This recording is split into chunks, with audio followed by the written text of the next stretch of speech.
Et bonjour YouTube, j'espère que vous allez bien. Aujourd'hui, petit exercice que j'ai très rarement fait sur la chaîne, mais étant donné que je joue pas mal en ce moment, je me suis dit que ça serait intéressant de vous donner mon avis là-dessus. C'est une vidéo qui va parler des hand traps et je vais tout simplement vous donner mon avis sur quelles hand traps sont bonnes, moins bonnes dans ce début de format Aline qui sera évidemment le format du CDF. Encore une fois, je sais que dans ce genre de vidéo, faire un peu de prévention. On n'est pas sur quelqu'un qui donne un avis universel en mode c'est comme ça, j'ai raison, taisez-vous. On est vraiment sur de l'échange, donc n'hésitez pas dans les commentaires à me partager votre vision aussi des hand traps dans ce format. Et si ce genre de format vous plaît, n'hésitez pas à me le dire dans les commentaires. Et comme d'habitude, si vous n'êtes pas abonné à la chaîne, n'hésitez pas à vous abonner. Je sais qu'il y a beaucoup de gens qui regardent les vidéos sans forcément s'abonner. Je sais que c'est un petit clic qui donne énormément de force, donc vraiment, n'hésitez pas. On est parti. On a fait 5 catégories ici pour parler des cartes. Donc les cartes excellentes, c'est des cartes que vous verrez forcément dans la majorité de vos duels dans la méta. Les cartes cool, c'est des cartes qui vont très bien s'adapter par rapport à l'environnement dans lequel on va être.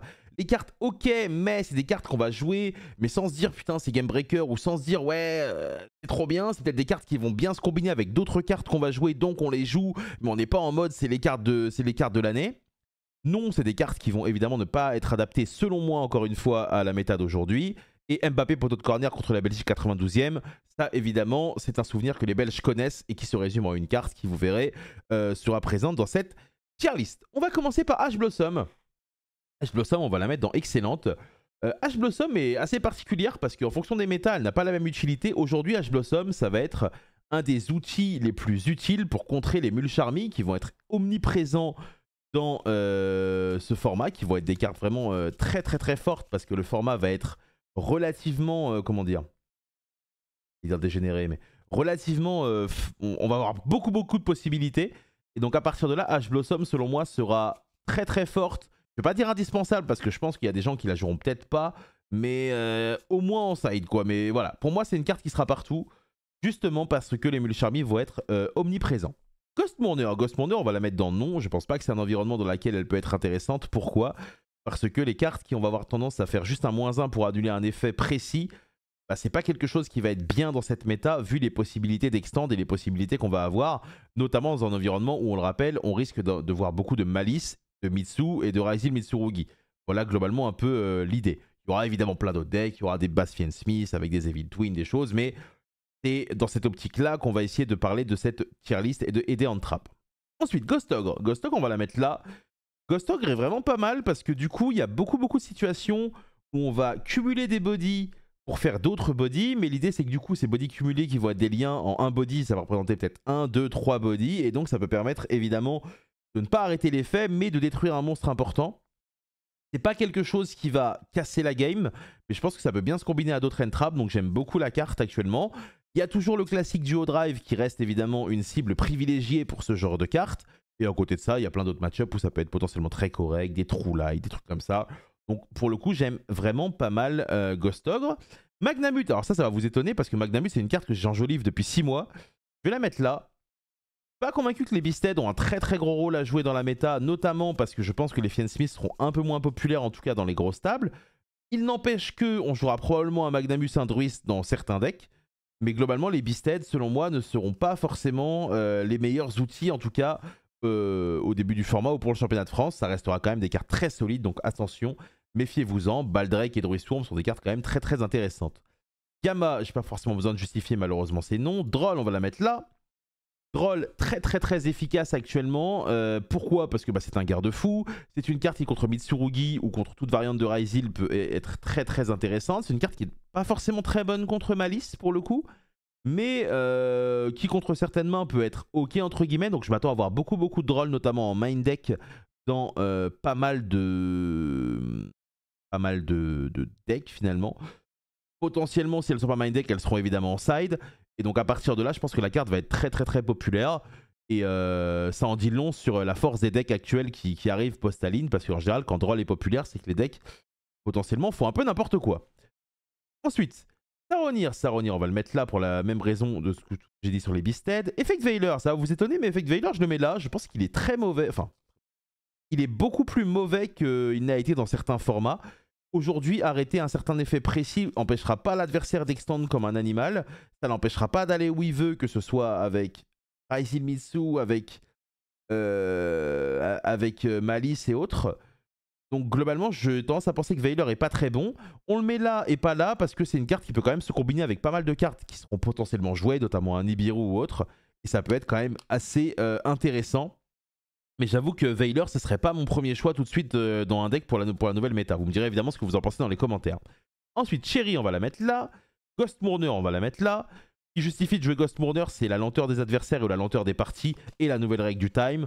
Donc globalement, je pense pas que noter Ghost Mourner dans une des catégories au-dessus soit pertinent. J'ai tendance à penser qu'on la met juste là. Et après, libre à chacun d'en faire ce qu'il veut, évidemment. Ensuite, Fantasmé. Fantasmé, on va le mettre là. Je suis pas convaincu. Peut-être qu'il devrait être là, mais je vais le mettre là. J'ai tendance à penser qu'un moyen, pendant le tour adverse, d'accéder à notre side deck plus efficacement en recyclant notre deck dans un format où on s'attend à avoir quand même pas mal de liens, ça peut être cool, notamment d'avoir cette carte en side deck. Donc j'ai tendance à penser que Fantasmé pourrait peut-être faire son retour sur les tables pour le format Postaline. Et dans toutes les cartes que je vais classer là, la seule dont je suis pas sûr, c'est Fantasmé, mais elle me paraît quand même avoir des arguments intéressants. Chaos Hunter, évidemment, Malice va être populaire, donc on va la mettre là. C'est la carte efficace théoriquement contre Malice avec laquelle je suis le moins à l'aise. J'ai tendance à penser qu'elle n'est pas si bonne que ça. Elle vous oblige à défausser une carte, mais elle peut potentiellement bloquer l'adversaire. Il y a toujours le risque de se prendre un Cerber ou un TTT aussi. C'est toujours un peu désagréable, même si évidemment ça peut lui faire prendre une autre route qui fait que derrière il finit pas avec Accode plus 3 et 2 face down. Mais bon, on va pas se mentir. Si vous savez pas quoi mettre et que vous voulez avoir un outil contre Malice, ça reste quand même très honnête, je pense. Je vais un peu vite hein, sur les cartes parce que je pense qu'il n'y a pas besoin de trop tergiverser non plus, puis je ne vais pas vous retenir une demi-heure sur la vidéo. Comme d'habitude, vous le savez très bien. Orange Light, on va le mettre là, il n'y aura pas de deck Ferry. Dédécran, on va le mettre là, j'y crois pas trop. Ça me paraît un peu mou. Et je pense pas qu'il y ait... Même si, en vrai, sur des magies ou pièges particuliers dans certains match-ups, ça peut être sympa, mais je suis pas convaincu du tout. Nibiru, je vais le mettre là. Nibiru est une carte qui risque d'être un peu particulière. Soit elle sera obsolète, soit elle n'arrêtera pas l'adversaire. Ce qu'il va falloir, c'est être capable de le faire au bon moment, de façon à ce que le board adverse en fin de tour soit moins puissant et qu'on puisse tout simplement le remonter efficacement plutôt que littéralement piocher et FF la game. Évidemment, combiné à certaines cartes, il devient potentiellement très intéressant et il peut devenir game breaker. Et du coup, à partir de là, je pense qu'il sera joué. Évidemment, il y a des decks qui seront capables de jouer autour et entre guillemets de pas se le prendre sur certains timings, mais ça a toujours été le cas. Il n'empêche que la carte peut être utile et dans des matchs à pression ou dans des matchs contre des gens qui ne sont pas forcément habitués à jouer des gros matchs, ça peut être une très bonne carte, je pense. Voilà globalement ce que je pense de Nibiru. Ensuite, Lancea, on va la mettre là. Lancea, on va la mettre là. Elle sera jouée dans 100% des decks. Que vous jouiez Malice ou pas, vous l'aurez en side deck. Donc clairement, Lancea risque d'être une très grosse carte qui risque de potentiellement gâcher vos rêves ou au contraire gâcher les rêves de vos adversaires. Donc clairement, Lancea, rien à dire. Le fait d'empêcher l'adversaire de bannir sera très utile. Cependant, attention, une carte qu'on ne peut pas faire pendant notre propre tour. Et si l'adversaire il a arrêt plus rabbit en moins, vous avez envie de mourir. Et ça, c'est après, évidemment. Ensuite, l'araignée anti-Fiend Smith, on va la mettre là. Même si, évidemment, au French Open, Dinkabouy a fait un choix qui a payé, du coup, en mettant cette carte. J'ai tendance à penser que les Fiend Smith ne seront pas forcément les cartes les plus populaires du prochain format. Même si il y a certains decks dans lesquels elles se marient très bien, que ce soit Evil Twin, potentiellement même des Audions ou autres. Je suis pas convaincu que allouer des slots de side pour cette carte soit probable, dans le sens où aujourd'hui il n'y a que 15 cartes en side pour contenir vraiment pas mal de decks qui font des choses qui sont vraiment terrifiantes. Et c'est un peu l'équipe de France, quoi. C'est pas facile d'y rentrer. Donc clairement, je suis pas convaincu que la carte sera présente dans ce format. Baldrake, on va le mettre là pour les mêmes raisons que ce qu'on a dit tout à l'heure. Carte qui sera probablement présente si vous jouez des Beasted. Mais je suis pas convaincu que les Beasted soient les meilleures options. Ça reste quand même des très bonnes options, attention. Ensuite, Gamma, ça va là. Alors, il y a deux cartes qui n'ont rien à faire là. C'est Uka et Gnome Matériel, on va les mettre là. Meowls. Ah, Meowls. Meowls, vous l'avez vu dans les vidéos, vous l'avez vu si vous essayez de récupérer la carte, elle ne fait qu'augmenter.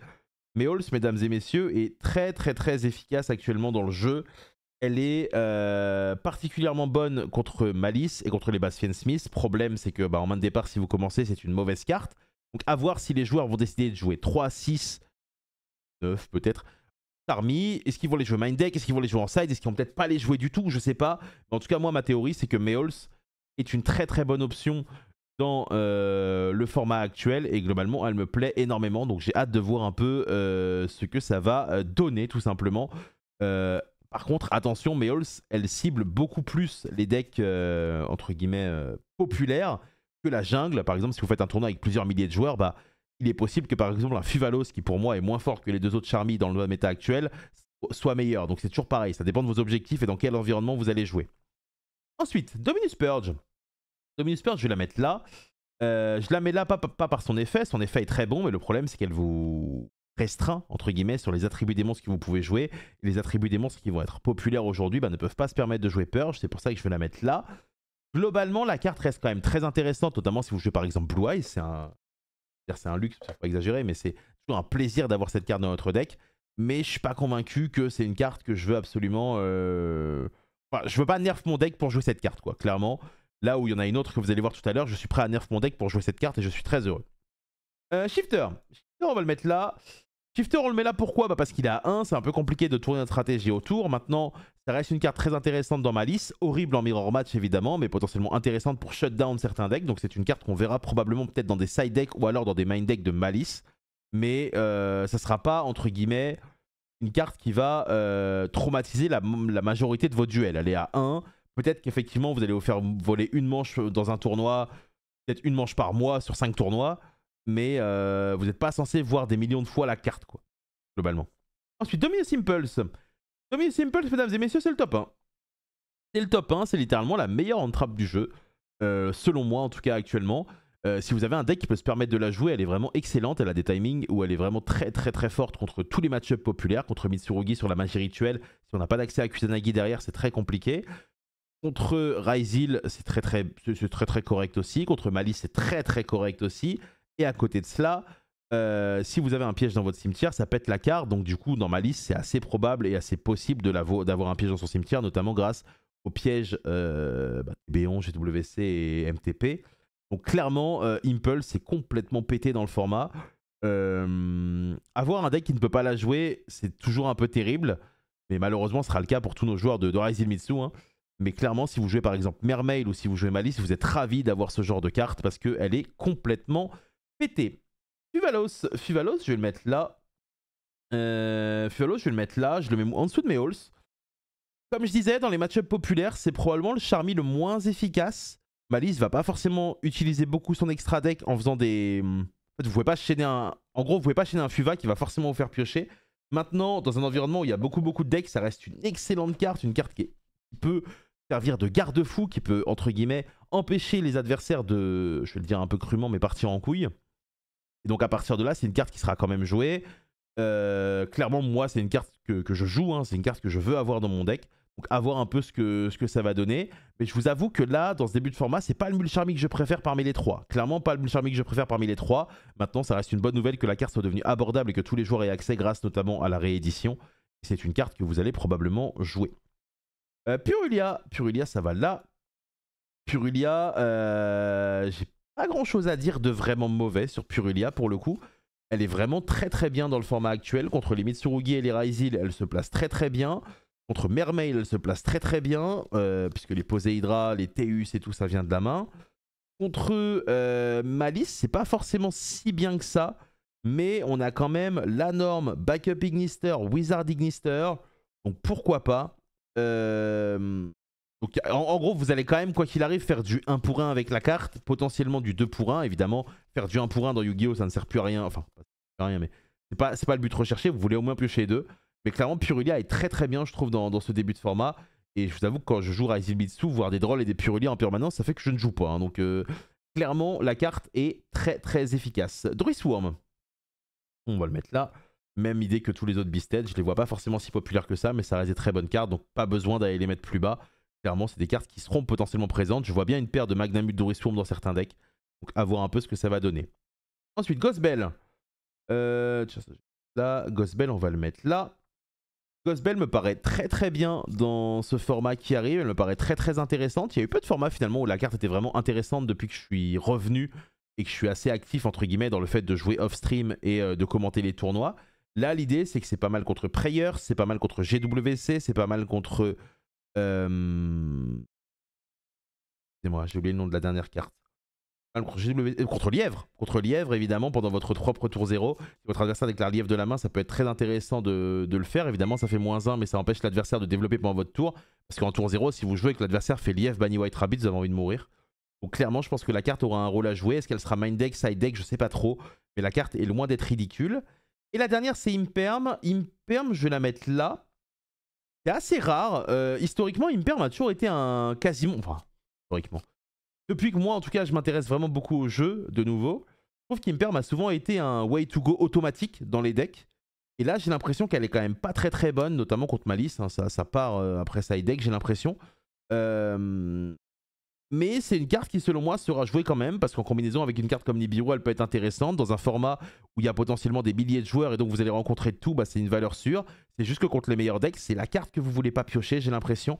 Mais elle est quand même meilleure que Veiler, puisque pendant votre tour, vous pouvez vous en servir. Donc voilà globalement ce que je pense actuellement d'Impermanence et ce que je pense globalement des hand traps du format. La vidéo est un peu plus longue que d'habitude.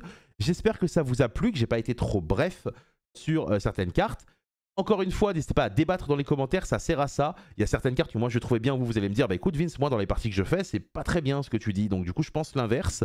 Et encore une fois, dans la bienveillance. Et à le contrario, s'il y a des cartes que moi je trouve très nulles et que vous trouvez très fortes, n'hésitez pas à le dire aussi. Je pense que ce genre de vidéo a pour but d'être bénéfique pour tout le monde. Et il n'y a pas d'avis universel ou quoi, c'est souvent des ressentis par rapport au game qu'on va jouer. Je vous souhaite à tous une très très bonne journée, un très très bon week-end. N'hésitez pas comme d'habitude à vous abonner. Et je vous donne rendez-vous lundi en stream sur Twitch et dimanche pour une nouvelle vidéo. Au revoir.